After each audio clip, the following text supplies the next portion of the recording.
पिछले वीडियो में देखा था what is function and what is classes, जो हमने हेलो वर्ड का प्रोग्राम लिखा था, वो क्यों हमने लिखा था, वो सब डिटेल में हमने कल देख लिया था। तो आज हम सीखेंगे वेरिएबल्स। तो वेरिएबल्स का मतलब होता है आप एक वैल्यू को एक डिब्बे में स्टोर करते हो। हाँ, आप डिब्बे में स्टोर करते हो, इसका मतलब ये होता है। तो हम जब लास्ट में क्वेश्चन लेंगे ना, इसके बारे में आपको ज़्यादा आइडिया हो जाएगी। ठीक है, तो यहाँ पे हम देख लेते हैं कि व्हाट इज़ वेरिएबल। नहीं, इससे पहले हमें जानना होगा कि व्हाट इज़ डेटा टाइप। सो पहले हम डेटा टाइप देख लेते हैं।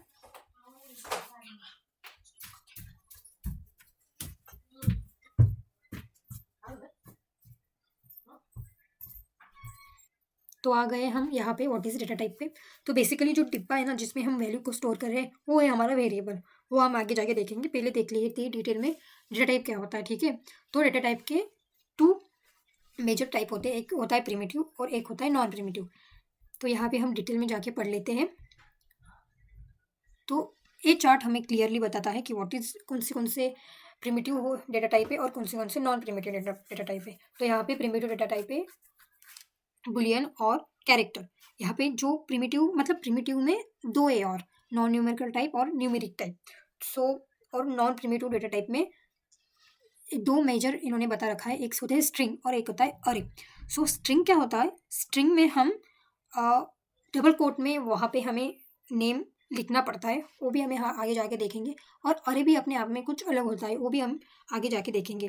बुलियन टाइप का मतलब होता है यहाँ पे नॉन न्यूमेरिकल टाइप में बुलियन टाइप का मतलब होता है ट्रू और फॉल्स। ट्रू और फॉल्स हम जिसमें स्टोर करते हैं वो टाइप होता है बुलियन।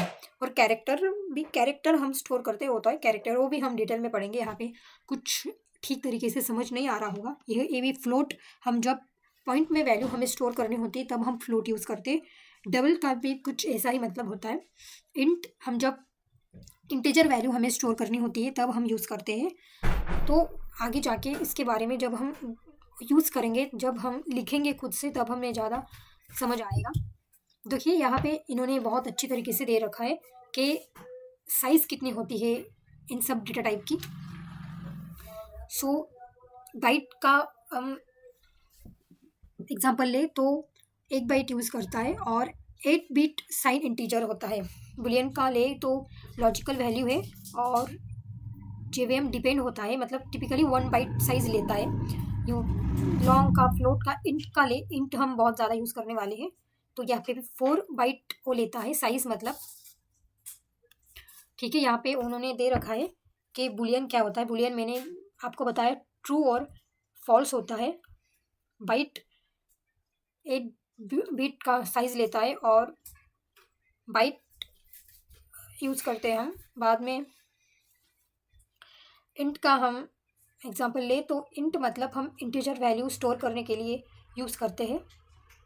तो यहाँ से हम बहुत अच्छी तरीके से पढ़ सकते हैं, जैसा कि मैंने बताया कि हम डबल कोट में इसे लिखते हैं स्ट्रिंग को।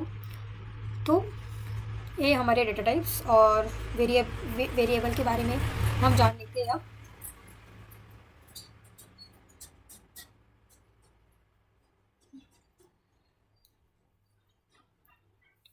यहाँ पे वेरिएबल दे रखे हैं इन्होंने, वेरिएबल इन जावा। तो यहाँ पे जाके हम पढ़ सकते हैं वेरिएबल के बारे में। तो वेरिएबल क्या होता है, देखिए यहाँ पे बता रखा है, variable are container use to store data in memory. मैंने आपको बताया ना, एक डिब्बा होता है उसमें स्टोर करते, तो वो डिब्बा बेसिकली क्या होता है, वेरिएबल होता है। और डेटा टाइप क्या होते हैं, उस डिब्बे में हम कौन से टाइप का डेटा जो है स्टोर करते हैं, वो डिब्बा होता है। ठीक है, तो वेरिएबल के जो नेम है वो यूनिक होने चाहिए।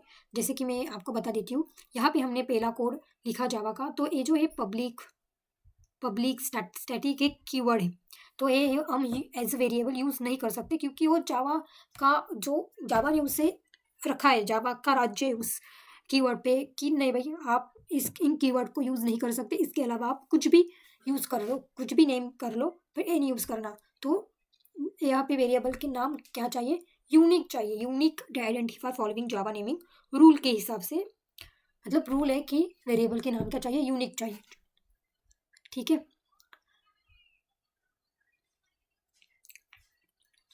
तो यहाँ पे इनिशियलाइज कैसे करते हैं इन्होंने दे रखा है। तो इंट वही डेटा टाइप मतलब कौन से टाइप का आप डेटा स्टोर करना चाहते हो, और वेरिएबल का नाम मतलब डिब्बा, और आप ये यूनिक नेम इसको रखेंगे। इसकी टोटल रैम 20 हो गई, क्योंकि हमने 20 यहाँ पे स्टोर करा है ना। तो यहाँ पे भी इन्होंने बहुत सारे एग्जांपल देके हमें समझाने की प्रयास किया है।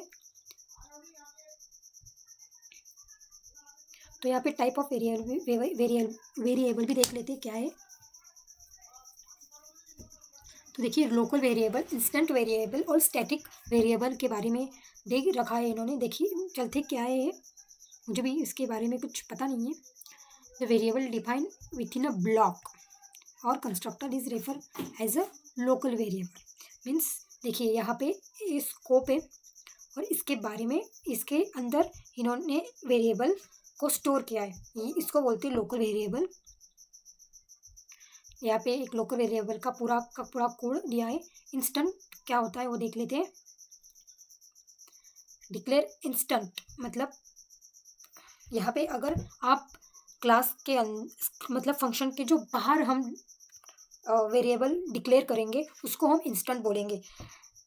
यहाँ पे ये लोकल मतलब क्या था कि हम मेन में जो वेरिएबल डिक्लेयर करते उनको लोकल बोला गया है, और इंस्टेंट का मतलब इंस्टेंट को ही हम कंस्ट्रक्टर वेरिएबल बोल सकते हैं। तो जो मेन फंक्शन के बाहर डिक्लेयर होते हैं उनको हम क्या बोलते हैं, इंस्टेंट और कंस्ट्रक्टर वेरिएबल बोलते हैं। और स्टैटिक क्या होता है देखते हैं।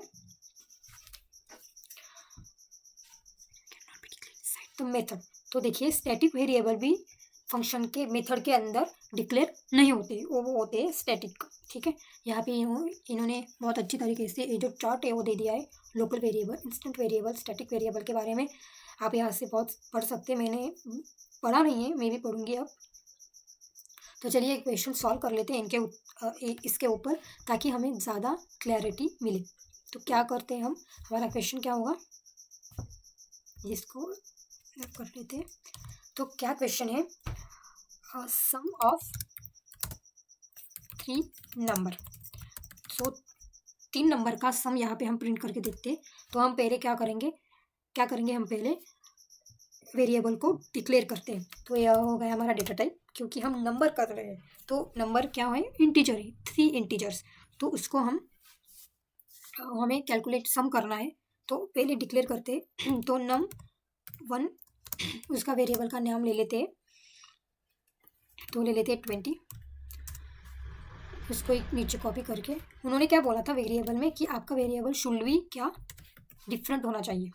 तो यहाँ पे हम नेमिंग डिफरेंट करते हैं, और यहाँ पे इसके वैल्यू भी चेंज कर लेते हैं। तो ठीक है, और यहाँ पे एक और वेरिएबल बना लेते हैं और सम करके, और इनको ये जो ऑपरेटर है इसके बारे में भी हम देखेंगे आगे 3, और इस सम को प्रिंट करवा देंगे।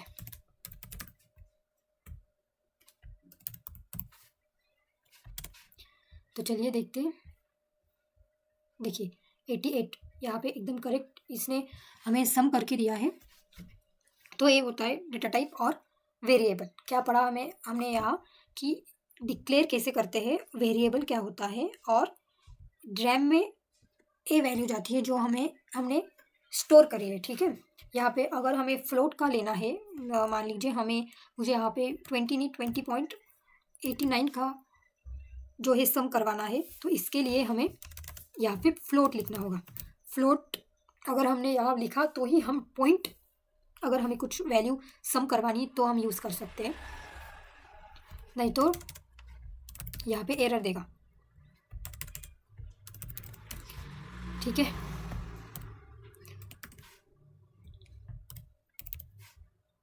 तो अगर हम फ्लोट का सम कर रहे हैं तो यहाँ पे भी फ्लोट ही हमारा जो है आउटपुट आएगा। ये एरर क्यों आ गई यहाँ पे, हाँ यहाँ पे इफ देना पड़ता है जब हम फ्लोट पढ़ रहे हैं। हमें आगे जाके इसके बारे में भी समझ आएगा कि यहाँ पे हमने इफ क्यों लिखा। यहाँ पे ही बता देती हूँ, जब हम फ्लोट यूज़ कर रहे हैं तो यहाँ पे हमें इफ लिखना होता है। जब हम यहाँ पे डबल यूज़ करेंगे तो इसके आगे हमें डी यूज़ करना होता है। इंट में ऐसा कुछ नहीं होता, इंट में ऐसा भी लिखा तो फिर भी चलता है। देखिए यहाँ पे इसने करेक्ट जो है सम निकाल के दिया है हमें। तो ठीक है, आज के लिए इतना ही, मिलते हैं अगले वीडियो में।